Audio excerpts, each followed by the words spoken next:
Well, Nick, congratulations back in again. Obviously recalled to the last squad as well.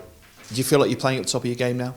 Yeah, it feels good to put a few performances together and get into a bit more of a routine of playing games every week. So yeah, great to be back in the squad, like you say, at the first attempt of kind of getting back into the Burnley team. So yeah, I was over the moon with that, and then obviously since the first break to kind of carry on from there. Yeah, I've been really pleased with the start.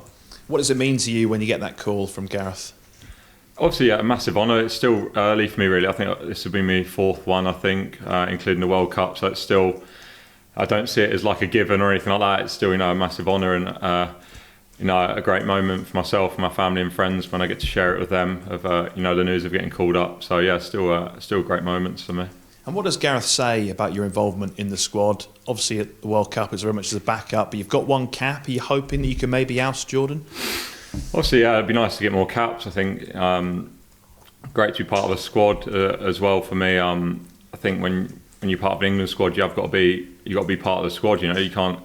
The squad don't want to be carrying anyone. I think that was a big thing for the World Cup. The togetherness we all had, was a massive part of taking us as far as we went really. So I think as much as you want to play, when your decision's made, if you're playing or not playing, you're there fully supporting and part of the squad.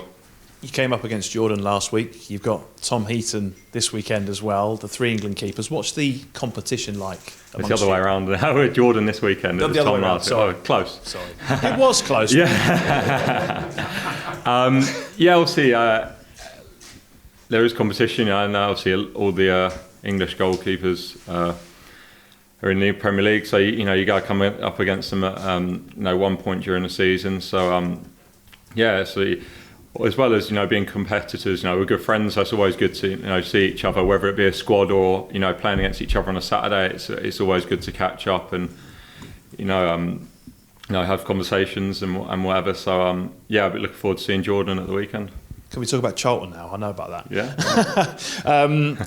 Does it for this season, Burnley then? Does it feel more like the old Burnley? Because a lot of pundits, certainly and observers last year, suggested the Europa League campaign had that detrimental effect, and certainly you were injured for large parts. Tom was out, but this season it's got that feel, doesn't it, of a couple of years ago? Yeah, possibly. Yeah, the midweek travelling and games was something that was new to everyone at the club, bar a couple. I think Aaron Lennon knows. Been part of European campaigns and obviously Harty as well. But there's very few of us that had been part of European campaigns and part of the travelling and preparation that goes into playing at a really high level on a Thursday and then playing a Premier League game as well at a high level on a Sunday. So it was definitely a test for us. And if that ever came up again, we've definitely been in a better position to handle it. I don't know if it was the whole reason. We didn't have a great start to last season, but probably was a factor for us. So. Coming in for this year, where we're on the main one game a week and putting everything into that, it has got just a similar feel to a normal Premier League year for us, I suppose. And just finally from me, what about the defence? Again, it's a lot more settled, and James Tarkowski and Ben Mee have spoken about the fact they're forming that partnership again. Does that give you a real solid platform? Do you feel that you're getting better as a group? Yeah, I think so. The more you really play with each other and you get a feel for each other, I think you do build partnerships and you get used to how each other work without even talking to each other. Each other's body movements and what people want from each other and expect from each other. So it's just something, like you say, that gets stronger as the season goes on. Nick, what was it like coming up against Tom last week? Yeah, strange really. Yeah, I can't say. It was different. Someone that spent a long time at obviously this club. And then obviously someone I trained with and was around a lot for 3 years. Something that not really happened before for myself. So it was a bit strange really, but obviously when the whistle goes, it's just another game and something you just don't really think about too much, I suppose. Was he like a mentor to you here at Burnley and getting you settled and the way you performing in the first team when he was out as well? Yeah, he's definitely someone that helped me. From the day I signed, he was the first person to text me. Obviously, he's a great club captain. So someone that, and when I was in the team, he was someone that was very supportive. Has continued his club captain role. He's never, one to throw the toys out the pram or be detrimental to the whole squad. He realised, although he's injured now, the team is still very much a big part of the squad, and he took it on, and he was great with me and all the squad included. Obviously, Tom was in the last England squad with you. Jordan Pickford, of course, in there as well. You spoke before about the relationship between the three of you. Is there a healthy rivalry as well, pushing you each of you on to try and get better at club level and international level? Yeah, definitely. Yeah, that's something, like you say. I said before, we get on great as friends, and when we do get to catch up, we get on really well. But obviously, when training times comes along, we really try and push each other to get better. It's that's an environment of a goalkeeper. I think every goalkeeper kind of get used to that as going through the levels from a young age. There's normally one of you in your age group if you're younger, or when you get to senior level, there's 2, 3, 4 of you, all competing for shirts, and something that throughout the years you might have been a third in line or a second in line to playing, or playing like we all are at the minute. So it's something I think you're used to, and it's built into you as a goalkeeper kind of growing up, is to when you train with other goalkeepers, pushing each other to the next level. How big an ambition is it of yours to be the England number one? Yeah, something that I can say now is an aim for me. Something to look at. Obviously a long way to go. I think we're 6 games into this season. I've just come off it's an injury of 6 months or so last season. So it's something that maybe not in the immediate future, but something that maybe longer term that I could think of being a goal of mine. Obviously to have that cap under my belt was a massive privilege and honour to be able to do that and be part of the World Cup squad. So now that's kind of one dream fulfilled, if you like. It's kind of moving on and setting new targets and new goals. Thank you. Hi, Nick. Hi. You mentioned the sort of mentor role Tom played with you when you came through. Are you having to do something sort of similar with Bailey now, and sort of his? Yeah, if he wants to listen to me, yeah. Like I said before, when you're in a goalkeeper union, as you like, and there's 3 or 4 of you, you do get to talk about things that outfield players are not interested in, and just kind of your goalie sort of work.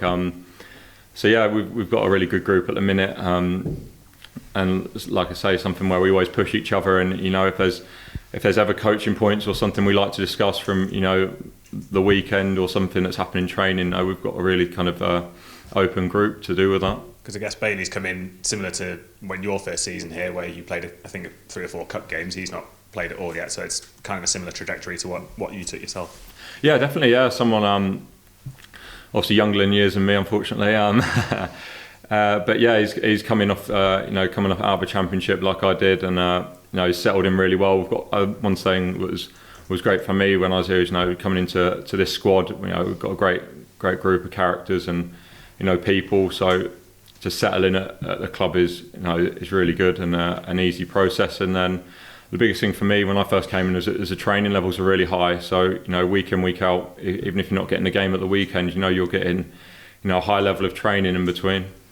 And how important is Billy Mercer in all of that as well? Because he seems to he course. gets a lot of praise from everybody around the place, and rightly so by all accounts. Yeah, of course. Someone and you've got 3, 4 goalies to manage. It's not always easy, and 5 or 6 I think last year at some points.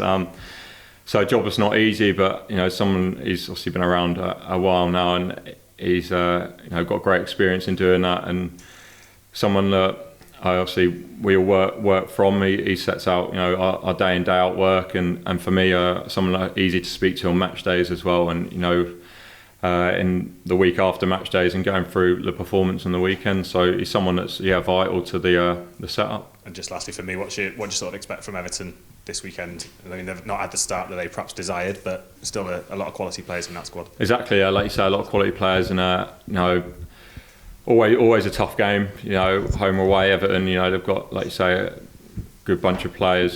Signed some good players as well in the summer to add to their strength. So a home game for ourselves. So something we look to start on the front foot and and try and put our mark on it. So yeah, a game we're looking forward to. So see. Yeah, you're back in the first team now, obviously back in the England squad as well. Does this make you savour it even more after what happened, the low points last season? Yeah, I think so. Yeah, like you say, when you're injured, it's probably the toughest thing about football. I'd say, is watching everyone else train, and you're stuck in the gym or in the physio room just getting treatment. So yeah, something that I think I can appreciate more having been through it, definitely. Yeah, something that I like to think I appreciated it before, but having that sort of high of going to the World Cup and, you know, being back 3 days and then having that sort of injury, you know, realises that, you know, one day everything can be fine and then the next, you know, it can all be taken away really quickly. So yeah, it's definitely helped me with that, I'd say. Was there any particular low point when you were out, or did you ever think, oh, this I might not get back? Yeah, when the morphine wore off, that was a low point. No, just, you know, the early weeks and months, I think, you know, when it still feels like it's a long way away, that's hard. When you start getting towards the end of it and you can kind of see a light at the end of the tunnel, and, you know, you start to get back in training and things like that, that's when it starts to move along a bit quicker, I think, mentally than, you know, like I say, the early weeks when, you know, your arm's in a sling and you can't move and you got to sleep sitting up. I think they're the slowest how time passes. And obviously Burnley, when you were making the comeback, obviously had like a load of quality goalkeepers. Did that make you think, well, I've got to be at my best when I do make my comeback? Yeah, of course. Yeah, it was. I think pre-season this year, you know, was a big thing for me, having to, you know, come back and be in good shape after the summer. I had a real go at, you know, making sure I was in, you know, peak condition. I think off season obviously changed as what it used to be. It's kind of, you know, 3 weeks maybe rest and recuperate, and then 3-4 weeks of, you know, getting ready to, you know, train at a really high level, and, you know, kind of the run up to the Premier League kind of begins there, I'd say. So yeah, something I was aware of. I didn't want to just, you know, treat it like any other season, because I think it was different for me, you know, coming off playing a couple of cup games and not a, you know, a consistent amount of games. So yeah, something that I put a lot of work into.